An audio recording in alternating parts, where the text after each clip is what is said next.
Hi dears, ഇന്ന് ഇളയൊക്കെ കൊണ്ട് ഒരു കറിയാണ് കേട്ടോ. അപ്പം ഇത് പുഴുങ്ങിയെടുക്കുന്നുണ്ട്.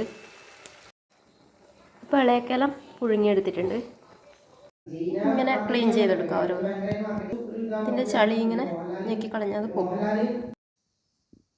ഇളയക്കേൻ്റെ വെള്ളം കുറച്ച് മാറ്റി വെച്ചിട്ടുണ്ട് കേട്ടോ.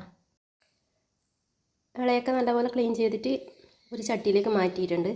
അപ്പം അതിനനുസരിച്ചൊരു മാങ്ങയും കൂടെ മുറിച്ചെടുത്തിട്ടുണ്ട്. കുറച്ച് അതിൻ്റെ വെള്ളം ഒഴിച്ച് കൊടുക്കാം. കുറച്ച് പച്ചവെള്ളം കൊണ്ട് ഒഴിച്ചിട്ട് ഒന്ന് വേവിക്കാം. കുറച്ച് മഞ്ഞൾ പൊടിയും കുറച്ച് മുളക് പൊടിയും പിന്നെ 2 പച്ചമുളകും കൂടെ ഇട്ടിട്ട് ഒന്ന് വേവിച്ചെടുക്കാം. ഉപ്പ് ആവശ്യത്തിനുണ്ട്. അത് ഓൾറെഡി വെള്ളത്തിൽ ഉപ്പുണ്ടാവും, നോക്കിയിട്ട് ഉപ്പിടാം. തേങ്ങയും ജീരകവും കുറച്ച് മഞ്ഞൾപ്പൊടിയും കൂടി ഇട്ടിട്ട് ഒന്ന് അരച്ചെടുക്കാം.